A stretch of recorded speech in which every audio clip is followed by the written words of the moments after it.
Good afternoon, and welcome to the Hingham Heritage Museum. My name is Deirdre Anderson, and I have the pleasure of serving as the Executive Director of the Hingham Historical Society. Welcome to year 2 of our annual lecture series, this year titled Waves of Change.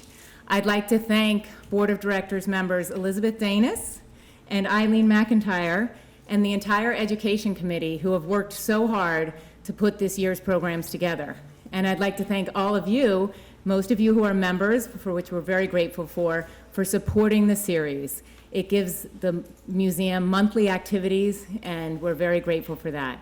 I'd also like to thank our friends at Harbor Media, who partner with us to film these programs each month. So not only do our friends and neighbors who can't make it out to the museum get to enjoy the programs, but it's also very helpful for their archives. And so that in years to come, someone will be logging this lecture and these people into our archives for what was happening in Hingham in September of 2019. So we're very grateful for that record. Thank you, Harbor Media. And without further ado, I would like to introduce Education Co-Chair Elizabeth Danis to introduce you to today's speakers. But before I do, don't forget our next program, the 95th Annual House Tour, Historic House Tour, is next Sunday, June 29th. May we have a day as beautiful, is it June? Thank you. September 29th. Sunday, September 29th, 11 to 5, 8 beautiful historic private homes, 8 beautiful historic public buildings, all open for the public to tour around our gorgeous town to see and learn about historic preservation. So we invite all of you to purchase tickets for the 95th Historic House Tour, and for many of you in this room to be thinking about joining us for the 100th Historic House Tour, because planning will start on October 1st for that. Thanks. Here's Elizabeth. Waves of Change, Hingham 1850s to 1950s, was planned and organized, as Deirdre said, by the Hingham Historical Society's Education Committee. It consists of co-chair Eileen McIntyre, returning committee member Andy Hertig, Society board member Kathy Curley, and Society member Ruth Gilbert Whitner. The committee would also like to thank Jane Carr and Peggy Mosier for their assistance today. Today's lecture is entitled The Civil War Years in Hingham and the White House. We give a very special welcome to noted author Jim Conroy, who will speak on the White House during the Civil War. It is a privilege to have you with us today, Jim. We will begin today's lecture, however, by looking at what was happening in Hingham during this turbulent time. Eileen McIntyre is certainly no stranger to our community. In addition to her service on the board of HHS, she is chair of the board of the Hingham Land Conservation Trust, a member of the board of Friends of Old Ship, and a member of the steering committee of the League of Women Voters of Hingham. We will learn more about Eileen's background on October the 13th as she explores Hingham's Italian immigration community with a panel discussion. Please join me in welcoming Eileen McIntyre.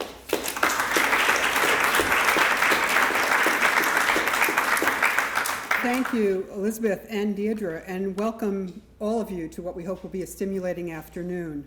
For this inaugural lecture in our Waves of Change series, you heard we will focus on the Civil War years here in Hingham, Massachusetts, and at the White House. And here is a rundown of what we'll cover. First, we'll review developments in Hingham and in Massachusetts regarding slavery, the economic foundation of the deep divisions that formed in our country leading up to the Civil War. Next, we'll look at how Hingham responded to the call to war, the war's impact on specific Hingham soldiers and their families, and how Hingham came together to honor those who served and those who died. And then, before I formally introduce our guest speaker, Jim Conroy, who will share his research, as you've heard, on Lincoln's White House during the Civil War period, I will hope to clear up any confusion you may have about Hingham's connection with our 16th president. In all, our formal remarks should run about an hour and maybe 10 minutes, and we will then open the floor for a brief question and answer period before we all go downstairs for some light refreshments. At that time, you also will have an opportunity to buy a copy of Jim's book if you have not already done so. Slavery was present in Massachusetts by 1634 and was part of codified law here as of 1641. But most importantly, slavery in the British West Indies and later on southern tobacco and cotton plantations became an important driver of the economy throughout all 13 colonies. New England ship owners and merchants, including those in Hingham, traded fish and lumber in the West Indies for sugar, molasses, and cocoa beans. In 1700, the first published arguments in New England against the buying and holding of slaves on moral as well as practical grounds appeared in a 3-page pamphlet, and you see this image here, published in Boston by Samuel Sewall, a judge and businessman. Massachusetts had been the first colony to encode slavery in the law, but it was a Massachusetts Supreme Court ruling in 1783 that also made Massachusetts the first state to abolish slavery within its borders. After Massachusetts made slave holding illegal, though, years would pass before slave trade by Massachusetts residents was made illegal, and more years before the legislature made it illegal for state officials here to return fugitive slaves to owners in other states. I mentioned Hingham's commercial involvement in the triangle trade earlier, and perhaps that is why some continued to find the institution of slavery acceptable ahead of the Civil War. But public sentiment here was turning. The Hingham Female Anti-Slavery Society formed, followed by the formation by men and women of the Hingham Anti-Slavery Society in 1838. The 1840s witnessed two notable developments in Hingham. In 1841, the Plymouth Anti-Slavery Society approved a resolution that condemned architectural segregation in churches. That is, the practice of creating spaces such as balconies for black worshipers that were separate from spaces for white worshipers. After that resolution condemning the practice was approved, the Thaxter sisters of Hingham, with the support of their minister Oliver Stearns, invited their servant Lucretia Leonard, a mulatto woman with Native American background, to come down from what were called the Negro galleries at New North Church to sit in their church pew. Some members of their congregation left in protest. In 1844, as part of the 10-year commemoration of the end of slavery in the British West Indies, abolitionists gathered at Tranquility Grove, a then privately owned parkland in Hingham, to hear from William Lloyd Garrison, Frederick Douglass, and others about what needed to be done to end slavery here in the United States. People arrived by steamboat, by stagecoach, and crowds in the large grove were estimated at between 6,000 and 10,000 people. Published accounts at the time said that this was the largest anti-slavery event to date. In 1851, New North's minister Oliver Stearns preached about the evils of the Fugitive Slave Act, still the law of the land, which he called radically unchristian. A majority of Hingham voters supported Abraham Lincoln in the presidential election of 1860, as you can see on the numbers here. But just 1 month after Lincoln's election, as many of you probably know, before he had taken office, South Carolina seceded from the Union. The 7-page Declaration of the Immediate Causes which Induce and Justify the Secession of South Carolina from the Federal Union, and that is the title, cited the following: the election largely through votes, they said, from northern states of a man whose opinions and purposes they viewed as hostile to slavery. The failure of northern states to uphold the Fugitive Slaves Act and what was asserted to be a violation of states' rights. A few months later, the Civil War began. Hinghamites responded with enthusiasm to the call to war. Just 5 days after the attack on Fort Sumter in Charleston Harbor in South Carolina in April of 1861, the 4th Massachusetts Volunteer Militia, known as Hingham's Lincoln Light Infantry, named for Major General Benjamin Lincoln of Revolutionary War fame, marched from their quarters near Spring Street to the train depot in downtown Hingham, setting off for service at Fortress Monroe in Virginia. Church bells rang, flags waved, and approving crowds lined the street. The unit was led by 31-year-old husband, father, and insurance agent Luther Stevenson, Jr., who would be promoted to captain of the unit in November of 1861 and promoted again in August of 1862 to major. Stevenson was the son of the Luther Stevenson who ran a very successful business in Hingham, manufacturing balances and scales. The son, Luther, will return from his Civil War service and lived with his family on Water Street, resuming his work as an insurance agent here. After the departure of the first troops, war preparations were quite visible in Hingham, as the 1st Corps of Cadets, a long-standing state militia, trained on the grounds that are now part of Derby Academy on Burdett Street. By the way, I chose this particular image of the Civil War training grounds for its dramatic view of what is now Great Esker Park, directly across the Back River in Weymouth. You see that ridge up there? As you can see from this bare ridge, or esker, lumber trade and shipbuilding in the 18th and 19th centuries had resulted in the loss of much tree cover in the area. It does not look like that today. Some cadets who trained here with the 1st Corps were selected as officers of the Civil War units, including the 2nd Massachusetts Regiment and the 45th Massachusetts Volunteer Infantry Regiment. In all, an estimated 520 men represented Hingham in the Civil War. That's the equivalent of about 12% of the town's population at the time.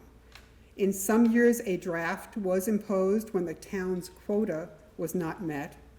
Paid substitutes sometimes were used to ensure that our quota of men was provided. At least 80 men, and possibly as many as 97 based on a later tally, died in the conflict, either from wounds received or from diseases contracted during their service. Families who lost a son or a husband included many with deep roots in Hingham. You see names here that include Barnes, Cushing, Hersey, as well as recent Irish immigrants. Women were involved throughout the war in ensuring that our soldiers had warm clothing and blankets. The War Department did not then provide much of the essentials. Just after the departure of the Lincoln Light Infantry, a large group of women joined Solomon Lincoln's wife, Mehitabel, at the Masonic Hall, then located in the Lincoln Building in downtown Hingham, to make clothing that they sent on to Fortress Monroe. As the war continued, Hingham groups like the Ladies Fort Hill Sewing Circle provided quilts through the U.S. Sanitary Commission, a relief agency for soldiers and sailors that was started by a Boston-born Unitarian minister, Henry Bellows. I found it quite interesting that the Sanitary Commission's first executive secretary was the famed landscape architect Frederick Law Olmsted, who took leave of his responsibilities for Central Park. Olmsted had spent a few years in the early 1850s covering the South as a journalist for newspapers in New York City, and he later published a series of books highly critical of the institution of slavery and its impact on society. The Massachusetts Historical Society has in its archives 95 letters written during his Civil War service by Caleb Beale, to his parents back in Hingham. While marching to Gettysburg from Virginia, for example, in the summer of 1863, Beale remembered and wrote to his parents that he'd encountered Captain Edwin Humphrey, a contemporary of his from Hingham, whom he said, quote, looked as well as can be expected. After the three-day battle at Gettysburg, Beale wrote that the 2nd Massachusetts, which would have included some officers who trained in Hingham as part of the 1st Corps of Cadets, had suffered severely. Caleb was right. Official reports would show that 43% of that regiment's soldiers died at Gettysburg. I know this image here, which I got from the Mass Historical website, is impossible to read, of one of Caleb's letters, but I think you might be able to make out from the pattern of the writing that he had great penmanship. I thought that was really impressive, not only for the times, but also he's on a battlefield writing to his parents, 95 letters, impressive. Hingham soldiers suffered not only on the battlefield, but as prisoners of war. Henry Foster Hersey of Hingham documented some of what he and others experienced in Confederate prisons for the book that was commissioned by the town after the war called Hingham in the Civil War.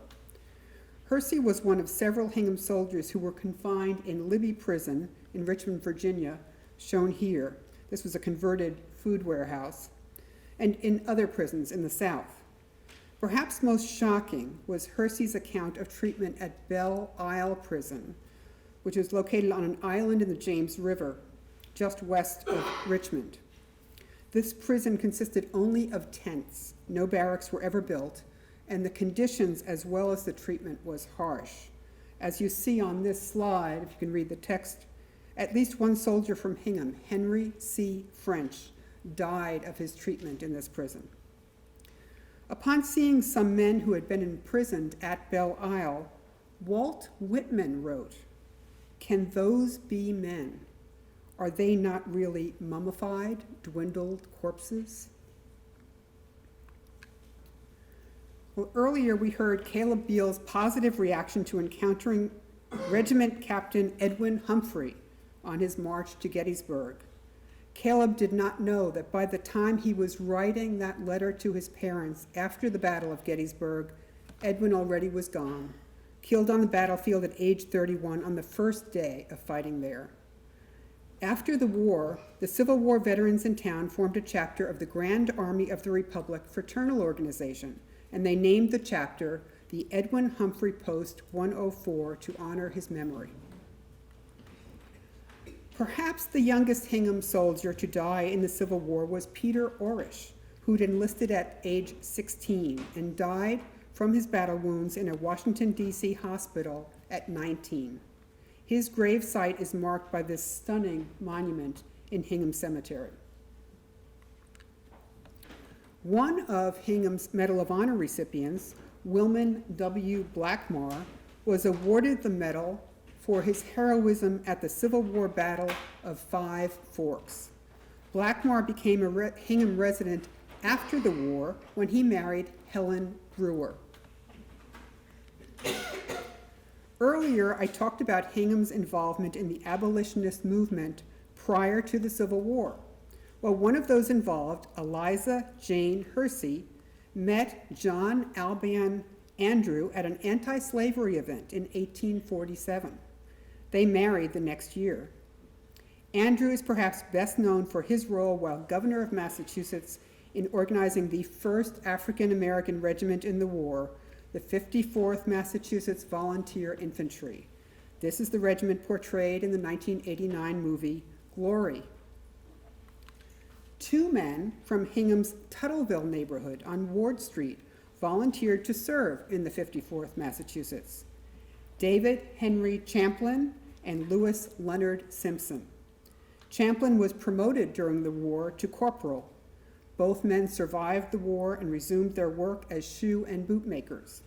Chaplain would die a couple of years later, and he is buried at Fort Hill Cemetery. Simpson moved to Bridgewater, where he died in 1918. Now, you may recall from the movie Glory that Governor Andrew was unable to get approval to commission black men as officers for the units of black soldiers that he assembled, first the 54th and later the 55th. So Andrews sought out officers from white families whom he knew supported abolition. For the 55th Massachusetts, he appointed 3 white officers from Hingham: Alphonso Marsh, Peter Sprague, and John Talbot. After the war's end in 1865, Hingham spent time organizing what it considered to be a fitting tribute to all who served and those who died. A book, Hingham in the Civil War, was commissioned, and Fearing Burr and George Lincoln did the research on the experience of Hingham's soldiers in the war, the losses suffered, and a detailed accounting of the town's meetings concerning a monument to be built. On the right here is a photo of that monument at Hingham Cemetery, which was dedicated in June 1870 at a rousing ceremony which included an address by Solomon Lincoln. Solomon, then 66 years of age, was an unsurprising choice for this honor. He had earlier written a history of Hingham. He had represented our area as a state representative and as a state senator.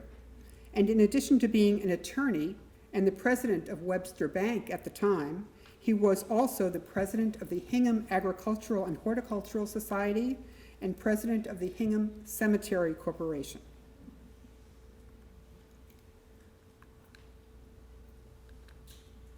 What happened here? I think it just died. Oh, where? Wait a second, I got it. Okay. And now, as promised, I will end my section of today's program by walking you through our connection to Abraham Lincoln. At the time of the Civil War, this relationship had not been documented, but Solomon Lincoln of Hingham, who I just talked about, had theorized that his family might be related to Abraham Lincoln, based largely on the prevalence of biblical names in each of their Lincoln families, names like Solomon and Abraham. And he had actually discussed this with Abraham when Abraham was still a congressman, but they didn't have the tools to nail it down. By the time the multi-volume history of Hingham was published in 1893, the genealogy was established.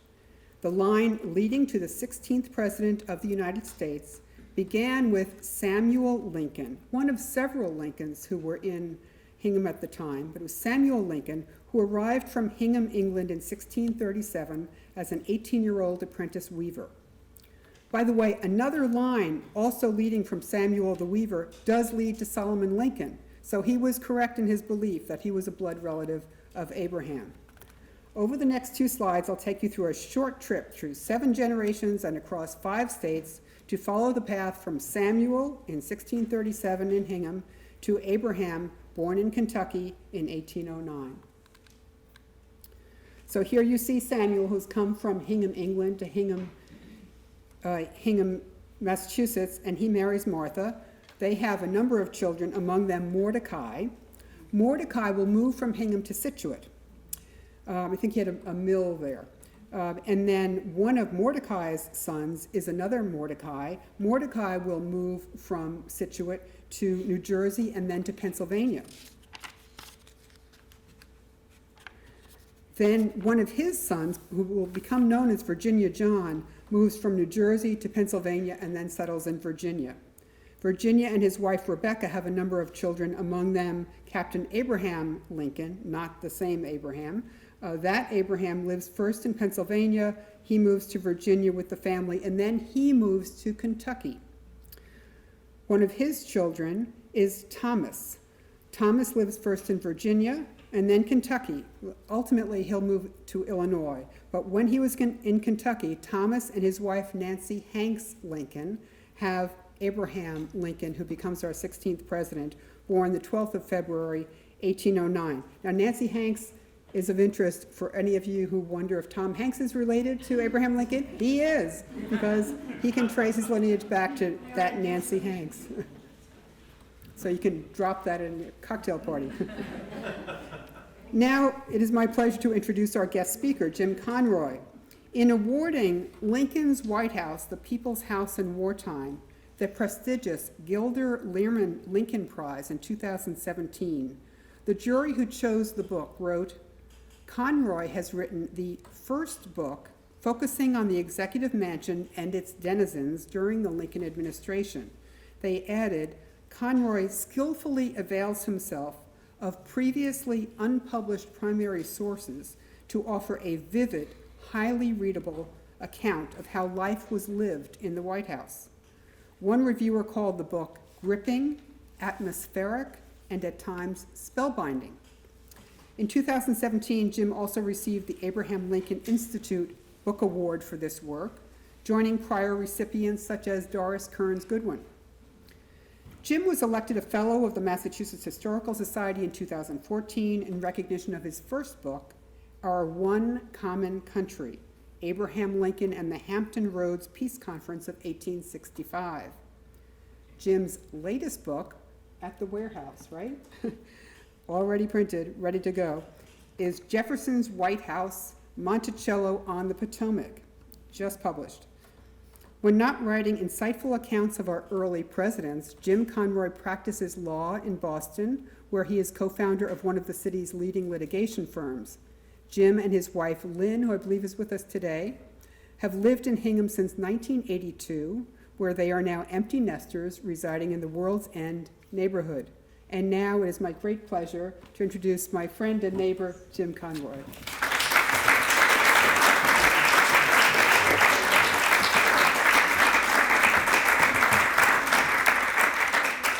Well, thank you, Eileen. While I'm thinking of it, I want to thank Deirdre as well, who is doing a fabulous job as the director of this museum.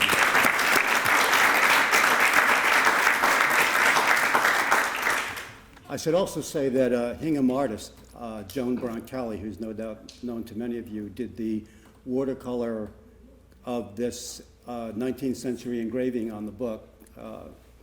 So I like to say you can tell a book by a cover, but that, thanks to Joan's work. It's a great honor to be here to speak to all of you. I always like to embarrass myself in front of friends instead of strangers, so this gives me an opportunity to do that. And I think the book is going to kind of speak for itself as we go through it, so without any further delay, we'll get started.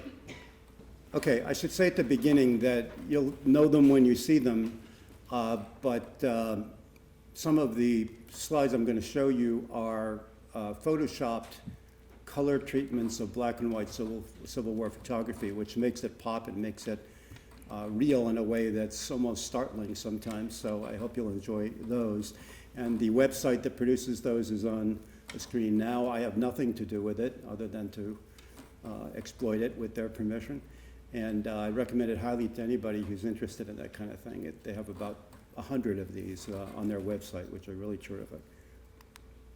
So starting then with Abraham Lincoln, this is a photograph that was taken in 1860, just as he was elected president. Some of you may know the story of the little girl who wrote him a letter saying that he ought to grow whiskers because the ladies like whiskers. So he proceeded to do that. But this photograph was taken as he was elected. He was 51 years old in 1860. I think you see on that face, a kind of vigor that is at least equal to a 51-year-old man, if not more.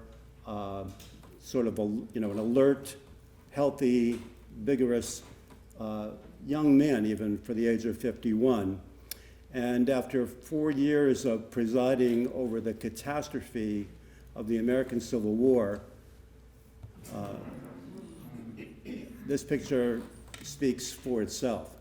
One of the reviewers of the book made a comment that I had not even thought about explicitly as I was writing it, which is that much of the book, or kind of a theme of the book, is the stress and the tension that permeated that building throughout those horrible 4 years. Lincoln wrote himself toward the end of his presidency that had he known when he started what the strain of the responsibilities would be, I would not have thought it possible to survive them. And I'm not going to dwell on that as we go through here, dwelling instead on some of the lighter elements of this, but I did want to start with the acknowledgement that it's hard to imagine a more challenging job and a more draining job than presiding over this catastrophic war in which it's now estimated about 700,000 American men and boys were killed, and many times that maimed, all the rest. So, continue. I always like to start on Lincoln's White House with Lincoln's White House. This is a photograph that was taken during Lincoln's time. It's been snapped up by Photoshop technology, but not altered in any way. And I think it's fair to say that there is a mix of the familiar and the strange in this photograph. It's familiar in the sense that the moment you see it, you know what it is. The same building that we have today, very little difference on the exterior for the building itself. But if you look a little closer beyond the circular gravel walkway on the front lawn and the statue of Jefferson, which is now in the Capitol building, and the shrubbery around it, which it's always struck me that most of the people in this room could do better than that. And you get a kind of a sense from that of how lightly the White House was treated at the time, and we'll talk about that as well. If you were standing in that spot today, you would see the Washington Monument going up directly behind it. It was only about 1/4 of the way finished at the time, so that's not there. The trees are long since gone, and on the left and right end of the photograph is just the beginning of a heavily wooded area that covered the entire grounds, most of the grounds of the White House. And Lincoln would pass through those trees on the right on his way to the War Department, which was across the way, where that kind of wedding cake building now is, the executive office building down there, built in the 1880s, I think. And he would walk through those woods alone in the dark, without a guard, with, as one of his sentries said, with no more protection than a shockingly bad umbrella. And in a city full of Southern sympathizers, spies, and people very hostile to Abraham Lincoln. The last thing I'll point out before we move on is the windows in the second floor. Photograph must have been taken in the spring or summer because those windows are open. And one of Lincoln's aides wrote at the time that you had the choice, I'm sure you've all been to Washington in the summer, you had the choice of either closing the windows and being steamed like a head of broccoli, or opening them and being eaten alive by clouds of malarial mosquitoes. So this gives you too some sense of the difference of those days. This is a photograph taken of the south elevation of the White House, also during Lincoln's time. In the foreground is what was then called Jefferson's Wall, Jefferson having caused the stone wall to be built around the building, which had initially been a split rail fence. Was still there at the time. You can see that graffiti was not invented in the 20th century. Many of the regiments that came by would paint their regimental numbers on it and the rest. The children, I think you can make the light, it would be better if it were darker here, but you probably can make out the children on the lawn who are thought to be Lincoln's sons and some of their friends. And off to the left, you can see the conservatory, which stands where the West Wing now stands. There was no East Wing, there was no West Wing. The conservatory was built a couple of years before Lincoln's time, which was a phenomenon in its day. People had thought up until that time that the concentrated smell of flowers was poisonous. And Buchanan took the chance and had the conservatory built. Mrs. Lincoln loved it and used to send fresh flowers and strawberries to visiting friends in February without telling them where they had come from. People were astonished. This is unheard of course, at the time. And another of Lincoln's aides says that originally the conservatory was open to the public on the presumption that they would be above stealing flowers, until the presumption proved to be rebuttable, at which time it was closed to the public and only open to the family and their guests. This photograph is taken in the conservatory. The foreground are visiting Cheyenne and Sioux chiefs from the Great Plains. To the left are a couple of European ambassadors come to this diplomatic reception.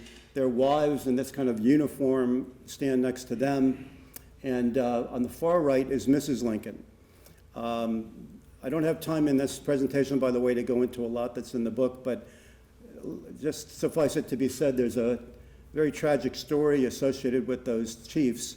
Lincoln gave them a peace medal, an American flag, and a certificate of loyalty to the Union.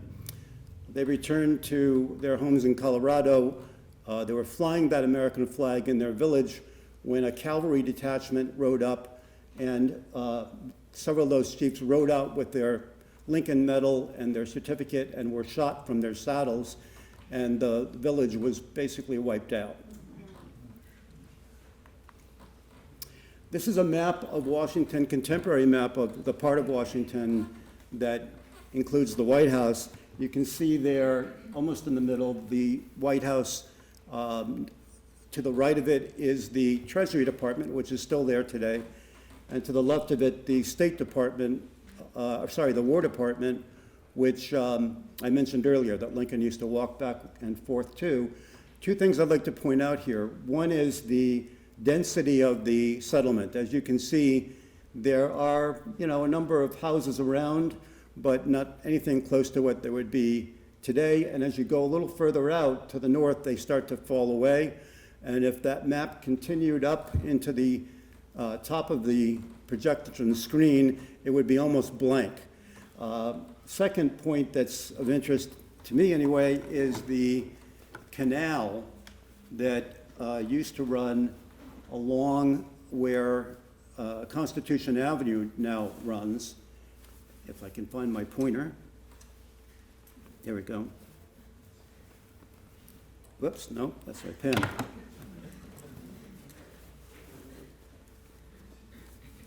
Here we go.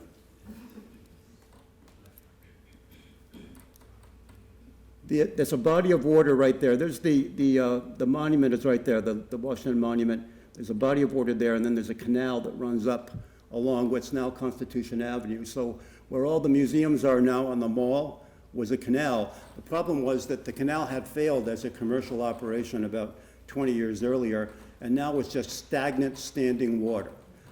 So you can imagine what that produced in July and August. John Hay, who I'll talk about a lot, one of Lincoln's aides, writes a letter home, and he says, in July, and he says, "I'm writing this letter with the ghosts of 20,000 dead cats."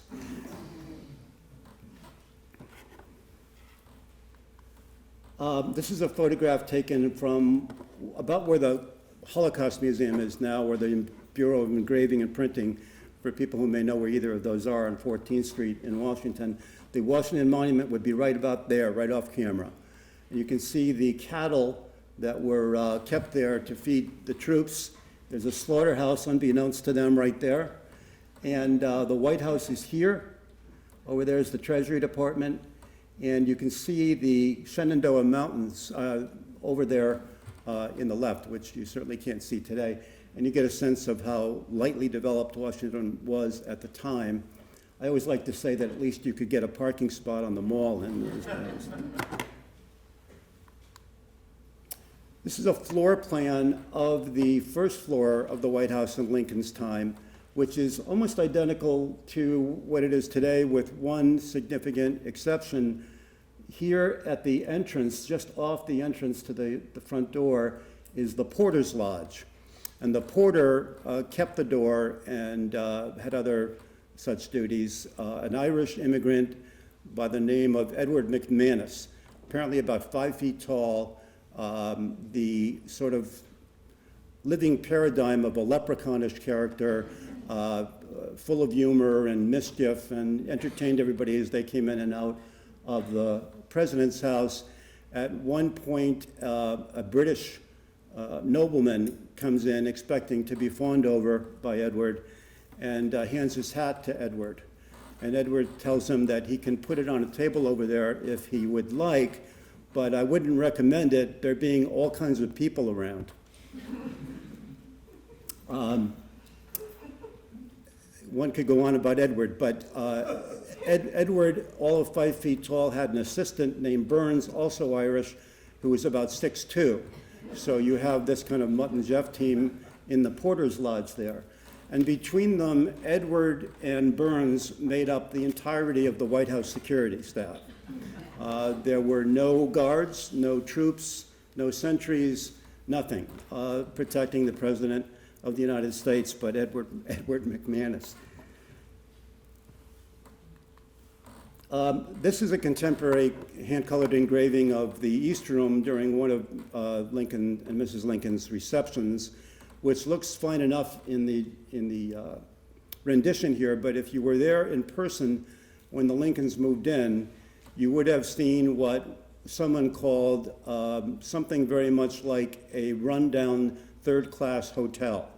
The carpet was frayed, the curtains were bleached out by the sun, much of the wallpaper had oily handprints on it, the ceiling was peeling.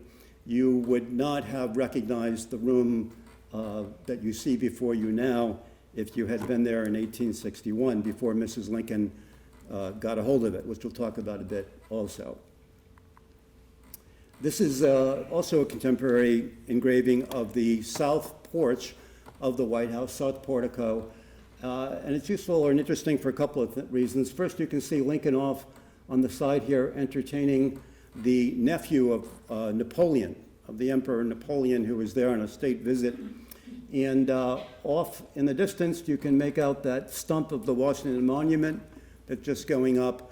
And the tent there that you see on the grounds was for the use of the Marine Band, which would play 2 or 3 times a week there. It was a public park. Anybody who wanted to come in and use it, have a picnic, listen to the band, stroll around the grounds, was welcome to do that. This photograph is interesting for a couple of reasons, also taken in Lincoln's time. First is the state of Pennsylvania Avenue in front of the White House. You can see the horse-drawn trolley tracks there, and if you look closely, cobblestoned paving. Pennsylvania Avenue was the only paved street in the city of Washington throughout Lincoln's presidency. The rest was all dirt. And after a heavy downpour in the Washington summers, all of those dirt side streets would run their mud down into Pennsylvania Avenue. One newspaper reporter said it was too thick to swim in and too thin to walk on.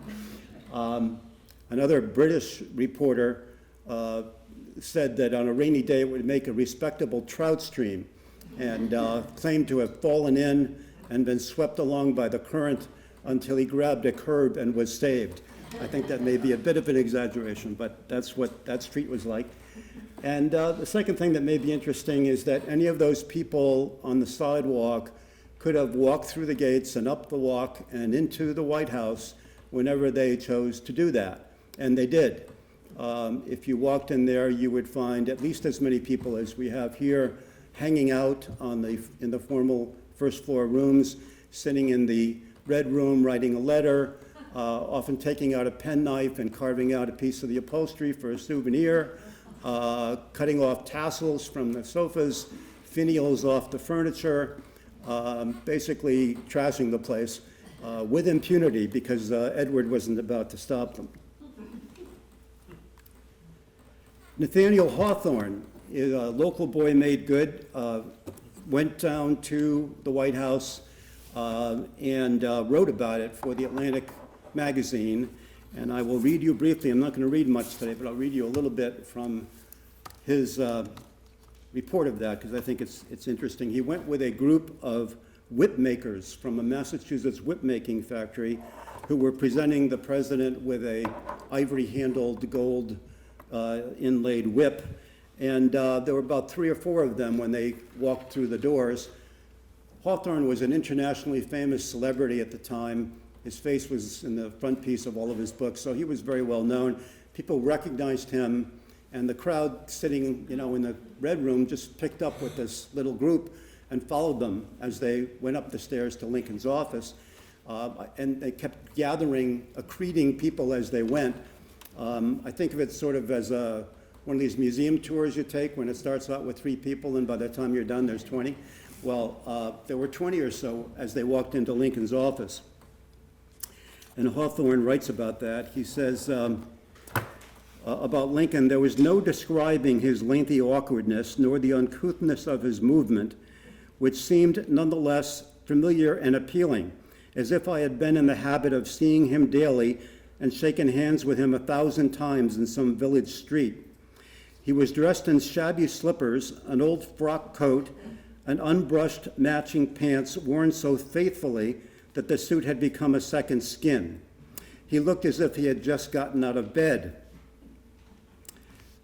The commemorative whip was presented with remarks that Hawthorne found shorter than the whip, but equally well made.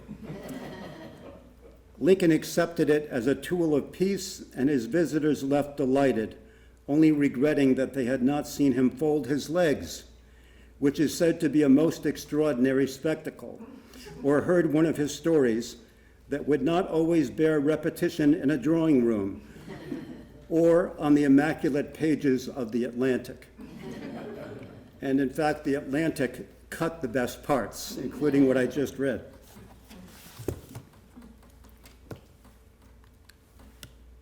Here is another way that the public could get to see the president whenever they chose to do that. Every Friday evening, there was an open reception in season, in the winter season, for anyone who wanted to come. So if you waited long enough, might be an hour, not extremely long time, you would walk through that reception line, shake hands with the president. You can see the belle of Washington at the time, Kate Chase, bowing to Mrs. Lincoln, and you would shake his hand and he'd say a few words. And he got to you can imagine, by the way, going through that kind of line with the President of the United States, people came with a little speech that they were ready to give and to give their advice on the conduct of the war and such, to the president. And as soon as they got the first couple of words out, he'd be shaking their right hand and he would begin to squeeze it painfully, like to the point where they would, tears would come to their eyes, as one of the aides said. And with his left hand, he would move them along like this until they got to the next person. Herman Melville, who had written a failed book about a whale, which had sold fewer copies than Lincoln's White House has, by the way, was living in the Berkshires and came down to look for a job, as many people did, try to get an appointment.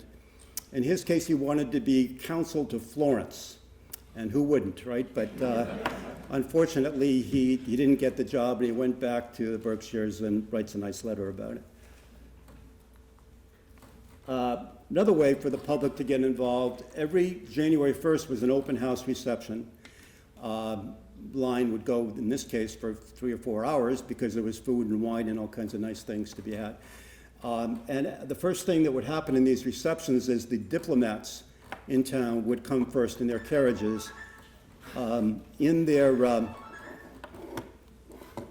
of their phones is going off now, actually, but and you can see there's a Chinese ambassador there, there's a Prussian, there's a Turk, there's a Italian, and people would come just to see this, arrival of these dignitaries, and they would applaud, as somebody got out of the carriage if they were pleased by the uniform and so forth. So then we come to the staff. This is John Nicolay, who was Lincoln's private secretary. At the time, the Congress allowed for the presidential staff exactly one person, a private secretary. And John Nicolay was that private secretary. He was 29 years old. By the way, my wife and I, who's, by the way, suffered through this 20 times at least, and ought to be sainted for that. But she and I used to work as congressional staff in Washington, and you find out when you do that the government is run by people in their 20s. And in this case, John Nicolay was the eldest of the people there, 29 years old. A former newspaper guy, born in Germany, came to this country at the age of 6, so he didn't have a language. But in the days before political correctness, everybody commented about his Teutonic temperament. And the Germanic way in which he handled the people who wanted to actually waste Lincoln's time. Somebody said he was both impossible and impassable. The second person who Lincoln contrived a way to get on the staff by creating a clerk who had supposedly had the sole function of signing land grants from the United States to private people. There was obviously vast amounts of land owned by the federal government, and there were hundreds of parcels sold and handed out every month or so. And William Stoddard here had the job of signing those land grants, which took him about 10 minutes a day. And the rest of his time, he handled the correspondence for Lincoln. He was 25 years old, came from Illinois, another newspaper man. And he writes, as I quote him in the book, that after working on that correspondence desk for a few weeks, he came to understand that whenever a man goes clean crazy, the first thing he does is sit down and write a letter to the President of the United States. Among other things he describes was a petition from 8 of the founding fathers, all signed by them, all of them long since dead. Stoddard says that they kept very irregular madhouses on the other side, apparently, because all sorts of dead people wrote. The angel Gabriel wrote, purportedly in blood, in red ink, and the angel Gabriel wrote about once a week. So they would read Angel Gabriel's letter of the week to each other as a form of entertainment. I do have one quick, it just occurred to me, I do have one quick passage from Stoddard that I think tells you his personality. You can see that kind of cockiness in his face, I think, and as you read his memoirs, of which he wrote 3, you get that cockiness. I write in the book, never short of confidence, Stoddard wanted the private secretary's job, but admitted years later that Nicolay deserved it. Quote, on the whole, I think he was much better qualified than I was. He was older, more experienced, harder, had a worse temper, and was decidedly German in his manner of telling men what he thought of them.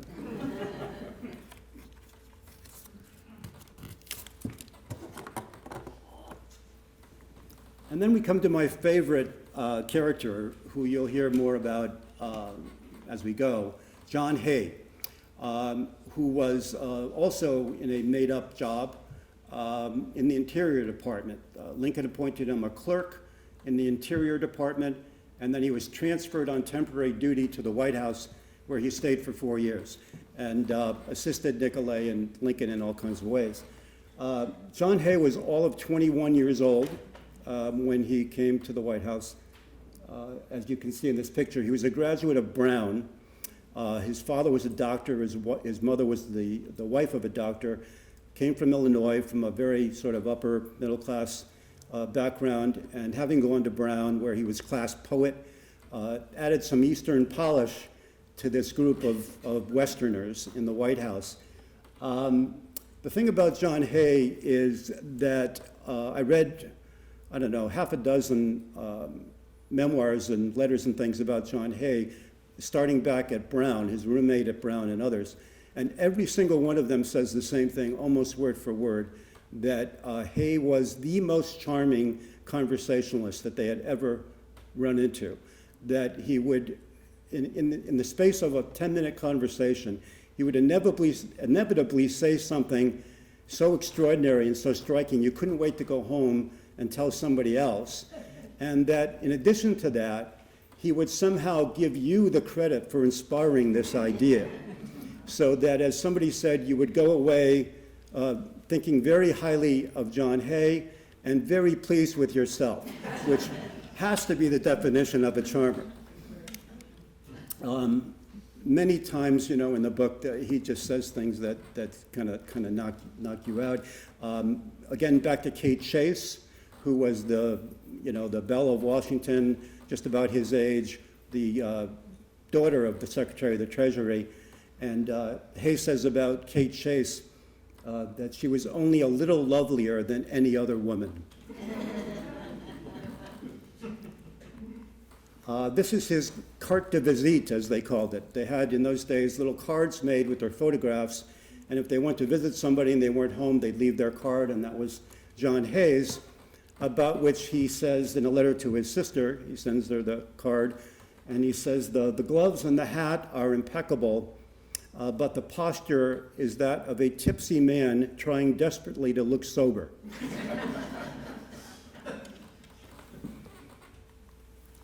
So this is the upstairs layout of Lincoln's White House, which is radically different than it is today, with a couple of exceptions. Up in the southwest corner is the president's and the first lady's private quarters. In those days, it was fashionable for upper-class men and women to have separate bedrooms, and I guess that's fashionable again in the White House now, but this is Lincoln's dressing room here, his bedroom, and his wife's bedroom, the adjoining library. And, you know, the hallway here, by the way, had pocket doors separating it from the office wing, which is here, but that's it. And many people would open those pocket doors and just stroll down the hall into the family quarters. Mrs. Lincoln talks about coming out of her bedroom and running into some guy from Warsaw, Illinois, you know, who was just walking down the hall as if he was going to buy the place. So that's the kind of living environment they had. This whole wing is the office wing. Here you've got the president's anteroom, where important people would stay and wait for a chance to see him. His office is here. Don't forget, no West Wing, no Oval Office at the time. The office was upstairs, next to the family quarters, and that is now what is called Lincoln's bedroom. It never was Lincoln's bedroom, but they moved his furniture in there, and that's what they call it these days. Next to it is Nicolay's office, adjoining the president's, and Nixon used to use that as his little private hideaway office. Here's the waiting room where the public could wait to see the president. And if you came on a good day and he wasn't too busy, you could walk right in and meet him, shake his hand. He'd get you out of there in 2 minutes, but you know, you'd meet him, say hello. On a bad day, or if it was busy, you might wait for an hour, you might wait for a day, and you might have to come back the next day. But eventually you'd get in to see the president, anytime during the Civil War. Down here you've got Hay and Stoddard shared this office. And then next to that is the bedroom of Nicolay and Hay, who lived there. And you might think that's a perk until you think about 24-hour-a-day duty in wartime. And Hay writes about Lincoln often couldn't sleep with all this stress and all this anxiety. And 2 or 3 o'clock in the morning, Hay would wake up and Lincoln would be sitting at the foot of his bed saying, "John, are you awake? Are you awake?"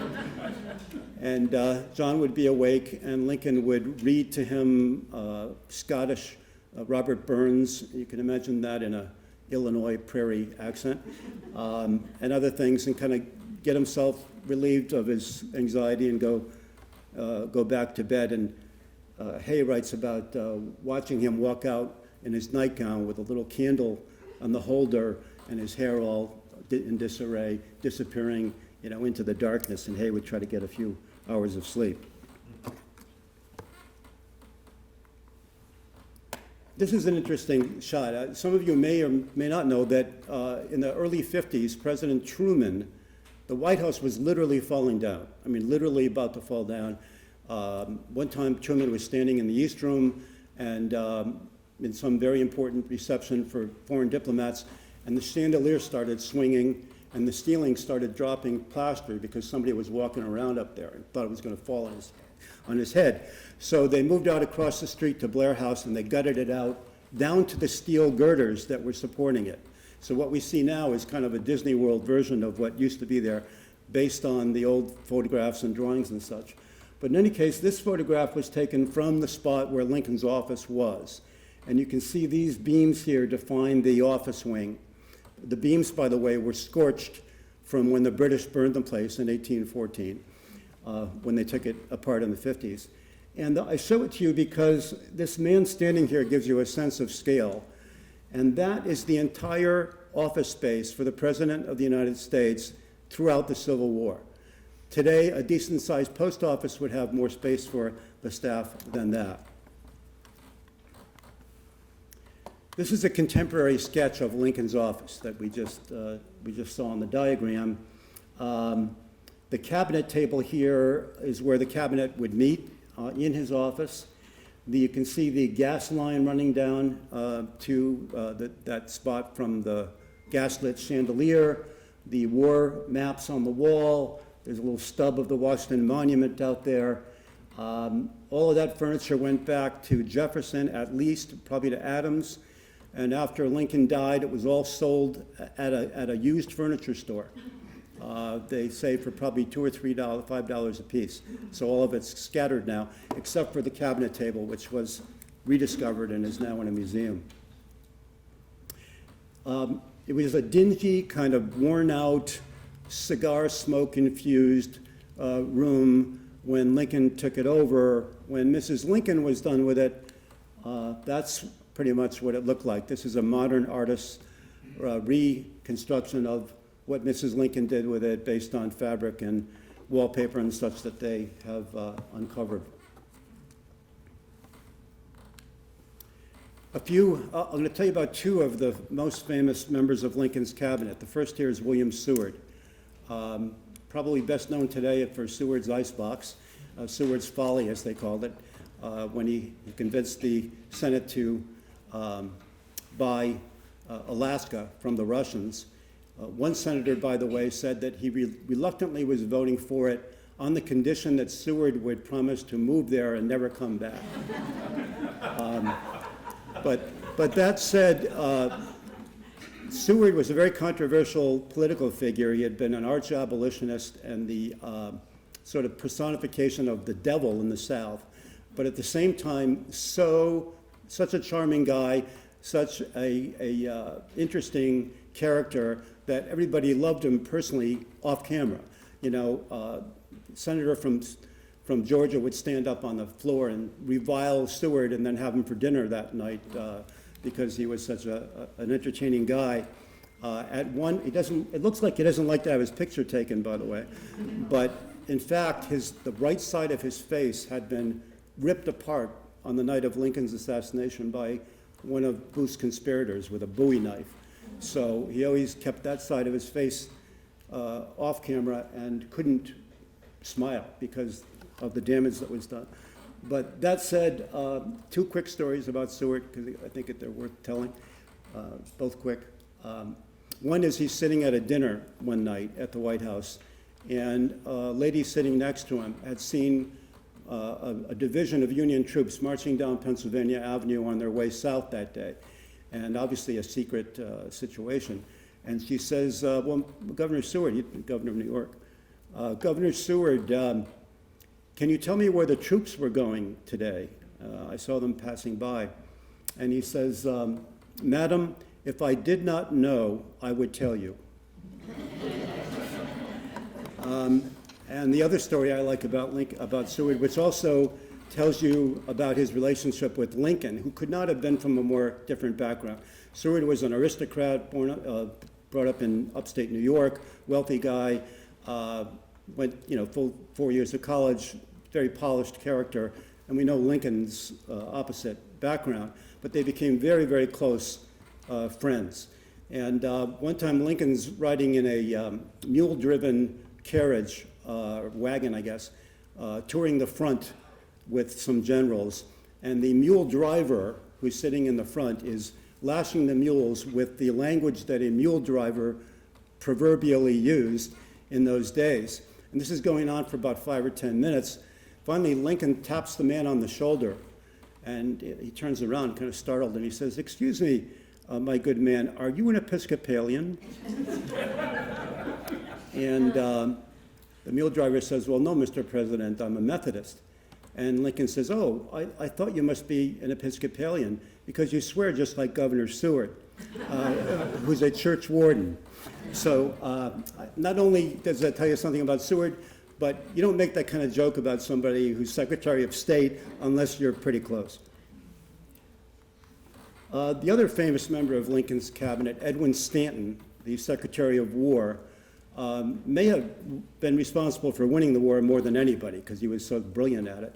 But he was also, just take a look at those eyes, and I almost don't have to tell you what a nasty, difficult, hard character Stanton was.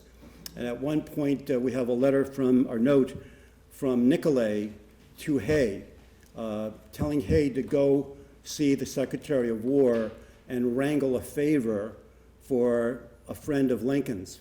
And Hay writes on the back of the note, sends it back to Nicolay, and says, "I would rather make the tour of a smallpox hospital."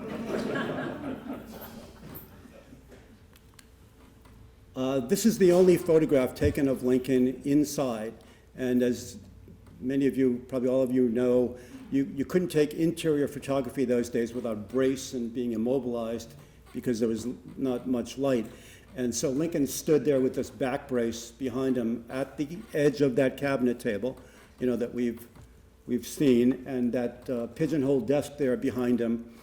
And the picture was taken by an artist by the name of Carpenter, who was painting the signing of the Emancipation Proclamation in that room, and he had all these studies to work with.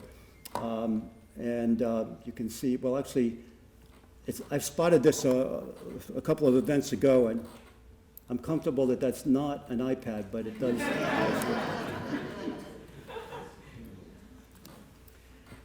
So now we come to the family. These are the two children, the two boys of Lincoln and Mrs. Lincoln with their uncle. They had another son who died in childhood in Illinois, but these were the two who moved in with him at the White House. Willie was about 10, the older boy, and Tad was about 7 when they moved in. Briefly, a little bit about them, a lot more in the book. Willie was a very serious, studious, bright, almost scholarly kind of kid, very much like his father in the sense of reading and being a very real intellectual. To give you a sense of what a kid Willie was, his hobby was collecting railroad time schedules, and he would sit in his room trying to plot out the quickest way from Buffalo to Atlanta or New Jersey. So that gives you a sense of what Willie was like. Tad is the exact opposite.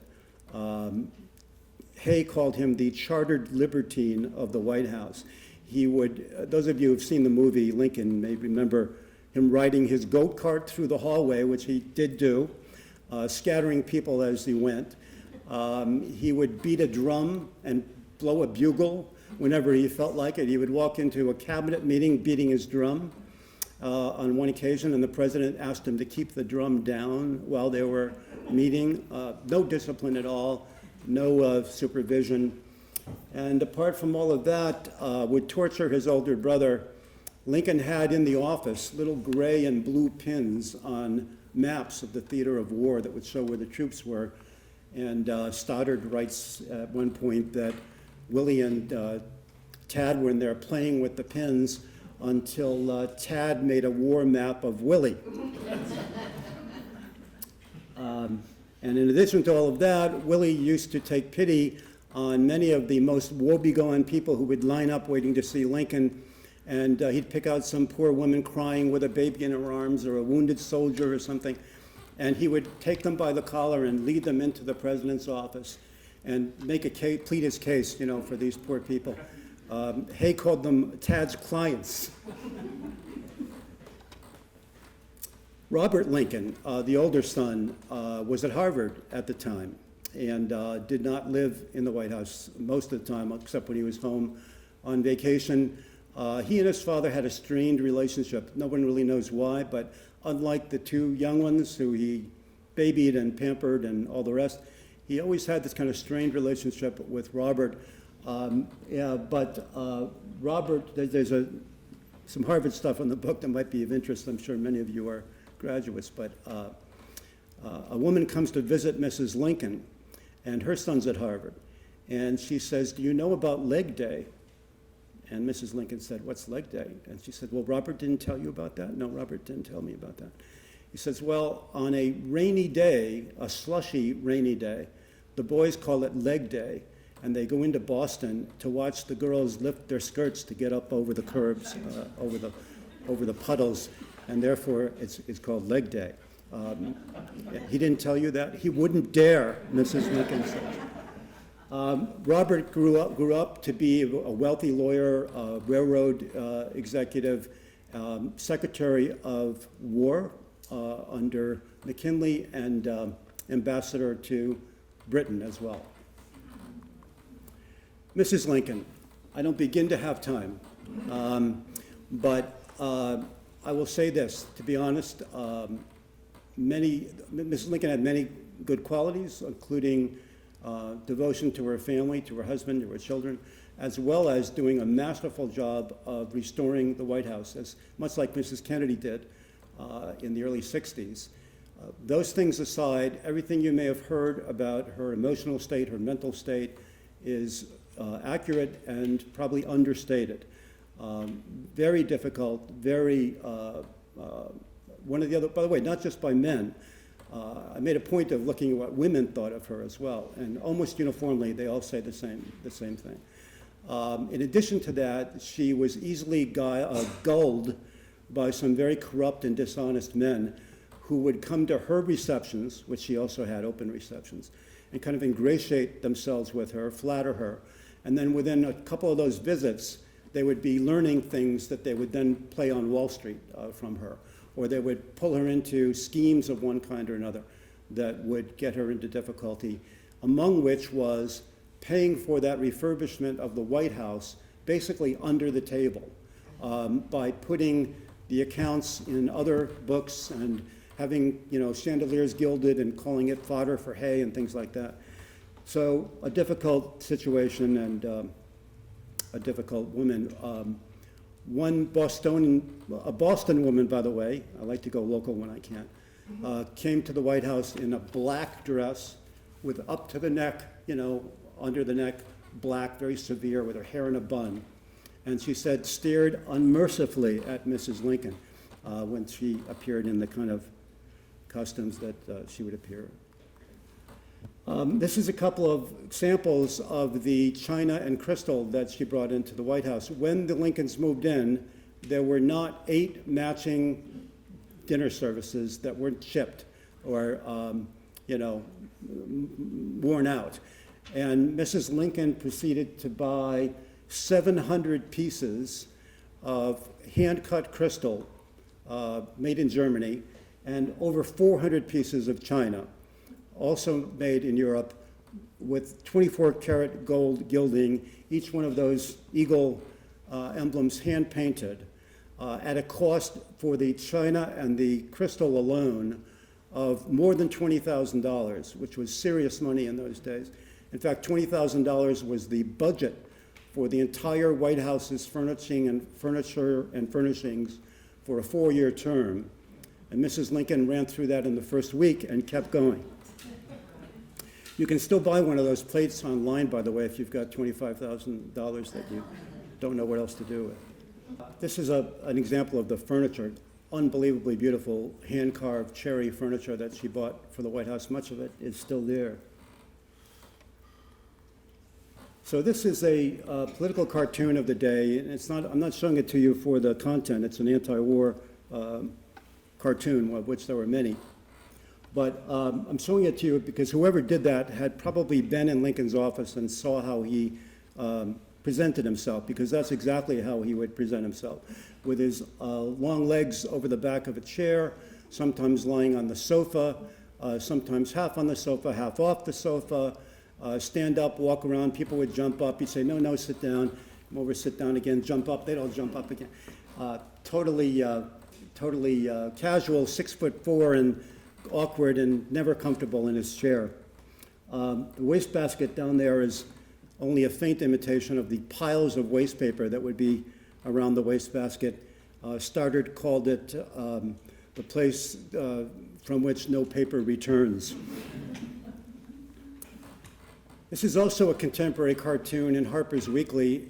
Among any of those people who would walk in and sit there and wait to see him were hundreds and thousands of office seekers who would try to be appointed to anything from a postmaster to, a lighthouse keeper. Lincoln told a story about perhaps apocryphal, at least toward the end, of somebody who came in, some small-town lawyer who came in and said that he would like to be made Secretary of State. And Lincoln told him that position was filled. He said, well, how about Ambassador to the Court of St. James? No, that's filled as well, I'm sorry. How about Postmaster General of Springfield, Illinois? No, can't do that. And he keeps going down to lesser offices, lighthouse keeper, things. And finally says, Lincoln, the last thing he asked me for was an old pair of pants.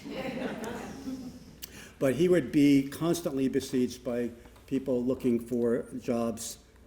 This contemporary cartoon shows some of those office seekers in that waiting room that we looked at in the floor plan. There's Nicolay's office, Lincoln's office, and whenever they walked out of those doors, there they would be, thrusting resumes in the hands, shouting, Mr. President, doing anything they could to try to get a job. Another quick story that I think illustrates Lincoln's character and his humanity, because he would spend 5 minutes with everybody, whether they were high or low in this position.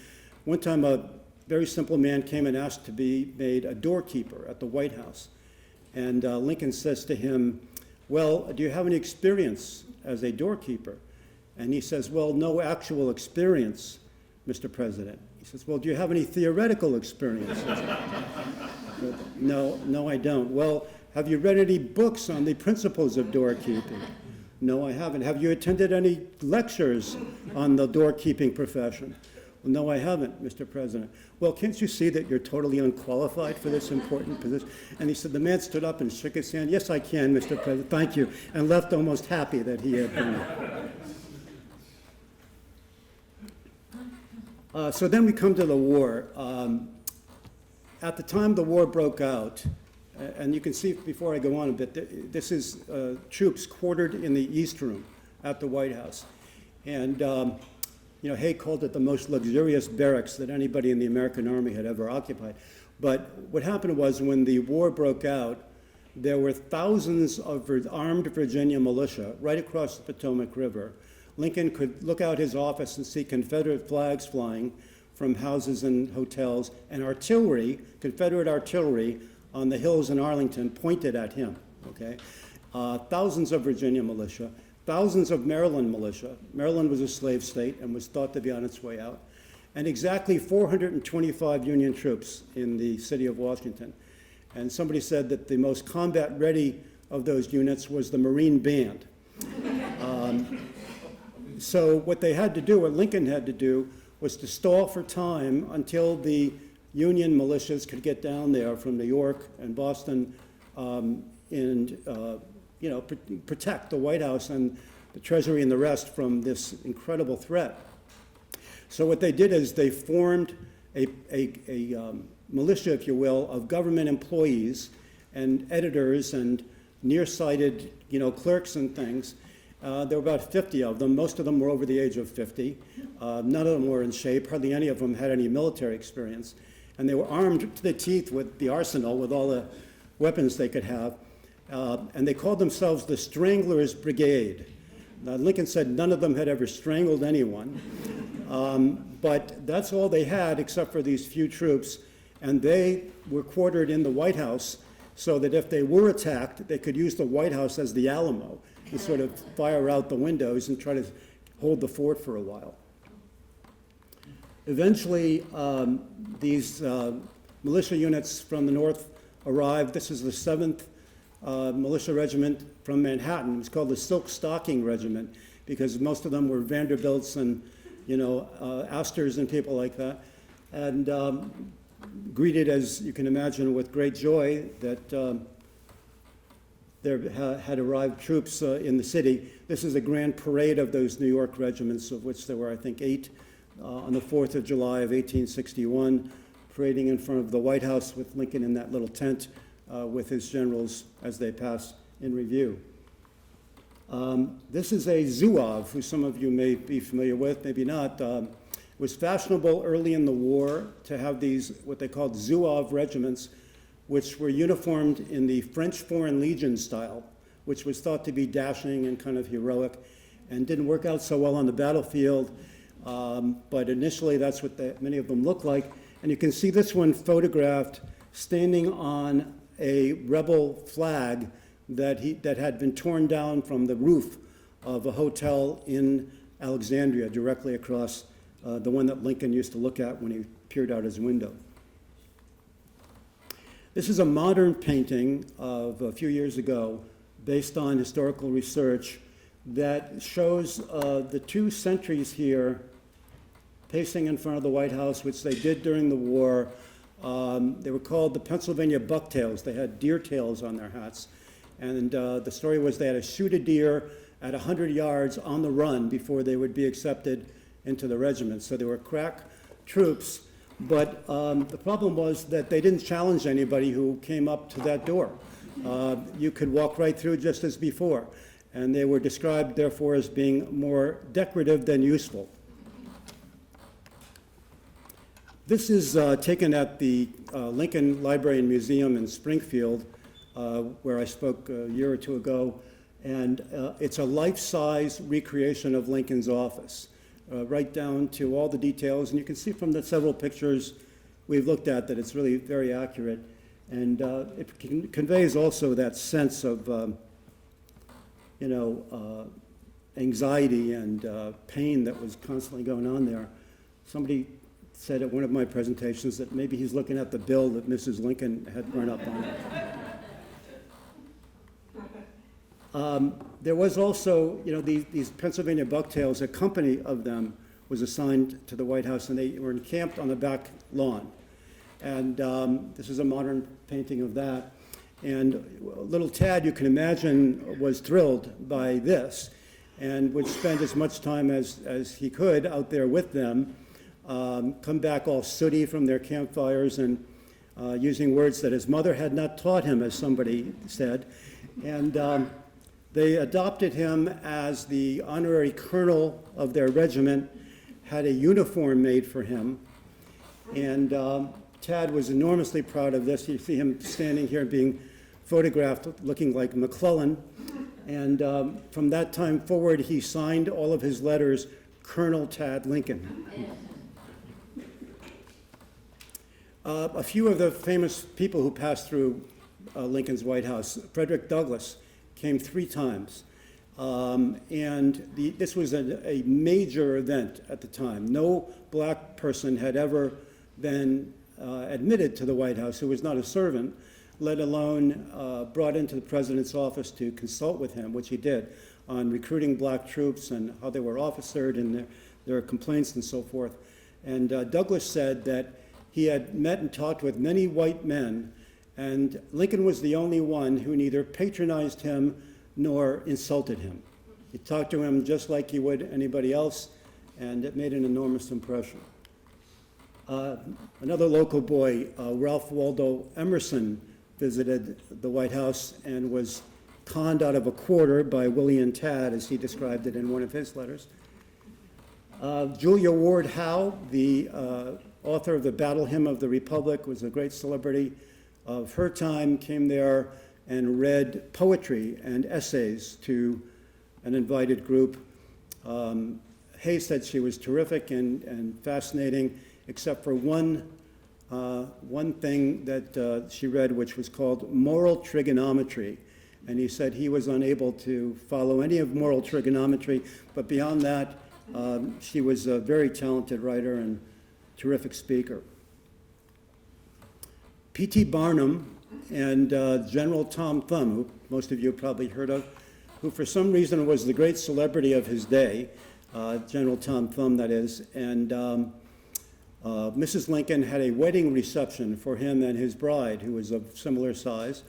It was the hot ticket of the 1860s. Everybody who was anybody came to this great reception, and somebody writes about Lincoln taking the hand of the bride and holding it as if it were a robin's egg, afraid that he might harm her in some way.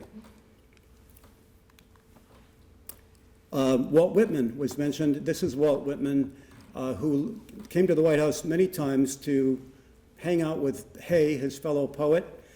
He idolized Lincoln. Many of you know we wrote a book of poetry about Lincoln, and but never would interfere, never would take his time. He never wanted to take his time and go in and be introduced. Hay offered to take it. No, I don't want to take his time. He's too busy. But he talks about walking. He'd take an afternoon walk every day at the same time. And almost every time, Lincoln would be out riding with his wife. They took an hour ride every day. And they would pass in the street many times. And he said it got to the point where Lincoln would tip his hat to him as they went by, and Whitman would bow from the waist. So they passed each other in that kind of relationship, but not otherwise. Okay, then we come to what was called the Great Ball of 1862.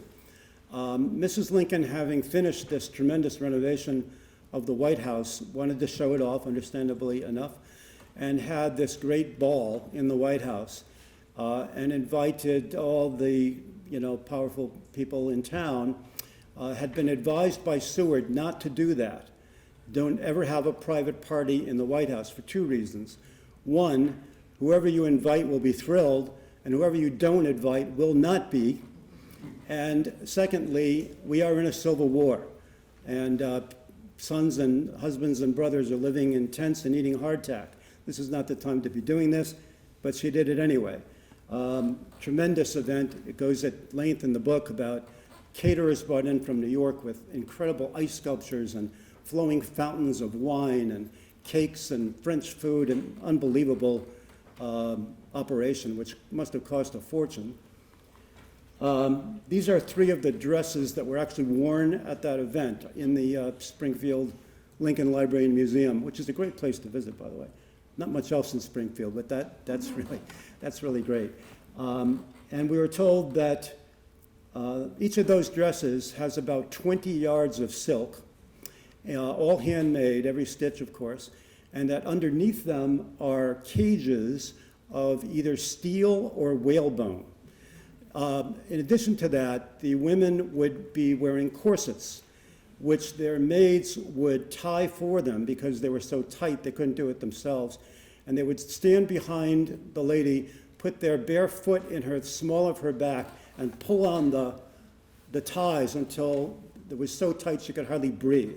So if you can imagine women in the audience standing in one of those for 2 hours with your corset, carrying God knows how many pounds around with you of whalebone, steel, or silk, it would not have been a pleasant experience. One of Lincoln's generals said that Mrs. Lincoln, who always had three ladies standing around her as her maids in waiting, was far better protected than the president, because nobody would ever get through those hoops. The tragedy is that the very night that that party was held, Willie came down with typhoid fever, and that very day.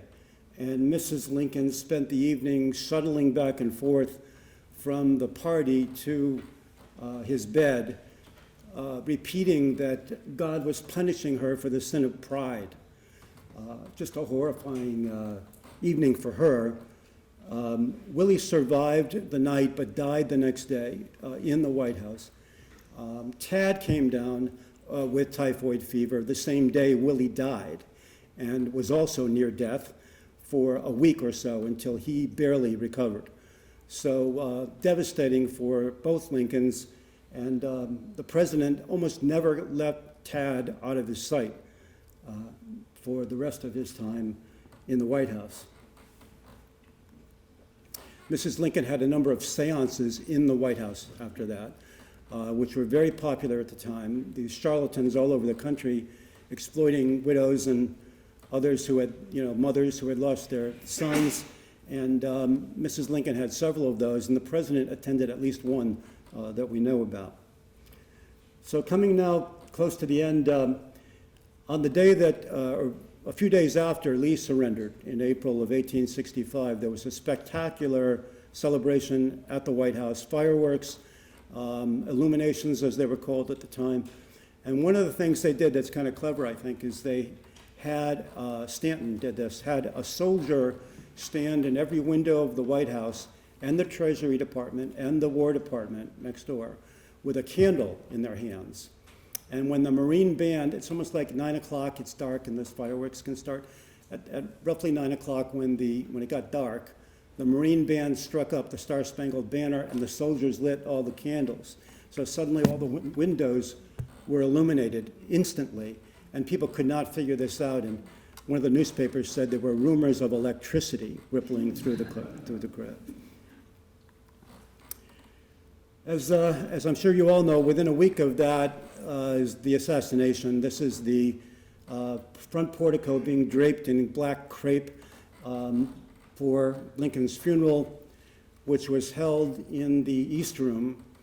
And some of you may remember that Mrs. Kennedy asked that Lincoln's funeral be replicated in every detail for Kennedy's funeral. They found the catafalque, the same catafalque, set it up in the same place, replicated the entire thing, the drums and the march to the cemetery, all of it was based on Lincoln's funeral.